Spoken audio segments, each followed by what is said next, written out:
Ladies and gentlemen, the New York Convention becomes 60 in 2018.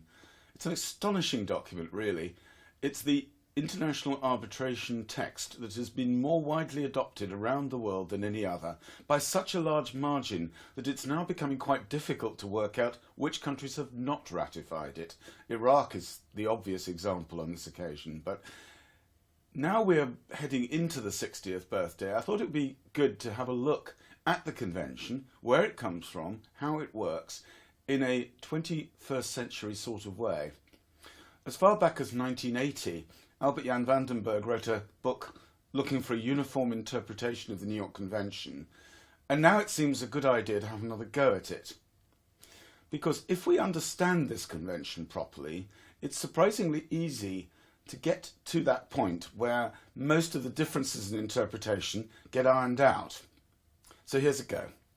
Let's start with the beginning there. To understand the New York Convention, we do need to work out where it came from. And the answer to that question is the Geneva Protocol of 1923 and the Geneva Convention of 1927. The protocol was completely revolutionary. Nobody had ever managed to pull off a multinational agreement on arbitration, and this one achieved it. It wasn't widely adopted, but it lays the foundations of all subsequent agreements in this area. The protocol required contracting states to enforce arbitration agreements so long as they themselves did not consider the subject matters to be non-commercial. It drastically changed arbitration in the 1920s. A number of countries acknowledged the existence of the Future Disputes Clause, Clause compromissoire, which in some legal systems had been unenforceable courtesy of the Code Napoleon.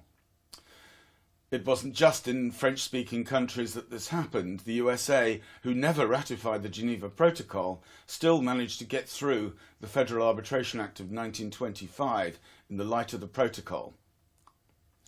The Geneva Convention of 1927 remains much maligned, largely again because it wasn't widely adopted. However, the document is worth a reread. It's actually very good. Its main problem, so it was always said, was the requirement to get a double exequatur. That is to say, you get your award, you must get it confirmed in the place of arbitration before you can get it enforced under the convention. This is an urban myth because the Geneva Convention requires no such thing, as the English Court of Appeal decided quite clearly in the 1950s. So why then do we need a Geneva Convention and Geneva Protocol rewrite? Well, the Geneva agreements didn't go very well, but then arbitration didn't go very well in the 1930s. Arbitration and fascism basically don't mix, and that it will explain probably better than any deficiencies in the text why these two agreements are not widely adopted.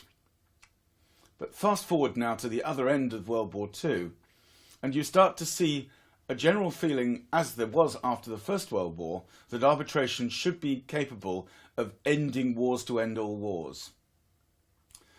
And with that enthusiasm for arbitration, not necessarily backed up by huge numbers of cases in practice, came a push towards reviving the protocol and the convention, particularly the convention.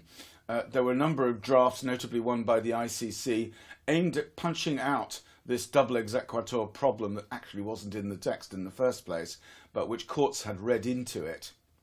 There was also a strange concern to try to make it clear that the arbitration agreement took precedence over the law of the seat when it came to determining the arbitration procedure. Both Geneva Convention and Protocol require the arbitrators to follow the procedure agreed upon by the parties and the law of the seat of arbitration at the same time. And this was something that was never going to be possible if the two conflicted with each other. But the discussion about the primacy of the law of procedure agreed by the parties has since almost disappeared into history, but it is a large part of the discussion that went into the New York Convention. So where does the convention sit looking forwards? Well, it stands at a crossroads. It was the first big, widely accepted arbitration convention, and it remains that. But it set off a series of other events. The Geneva Convention of 1961, usually called the European Convention, which rather amusingly was ratified by Cuba and Upper Volta, but not Switzerland and the United Kingdom, two of the biggest players in arbitration in Europe. It built on the New York Convention. It provided a great deal more detail. It even relaxed some of its terms for those people who signed up to it. The unification train, though, hit the buffers in Strasbourg in 1964. There was an attempt to draft a uniform law in arbitration, and ultimately there were too many exceptions that had to be negotiated to the uniform draft for it to get any traction at all. Only 2 countries ever ratified it, Belgium and Austria. Belgium actually adopted a version of it, Austria never did, and the whole subject died. But it was revived because some of the people that had been involved in the uniform law, the New York Convention and the European Convention still knew each other, still met each other on the conference circuit, and ultimately often became delegates or key players in the development of the Unstrel Model Law of 1985.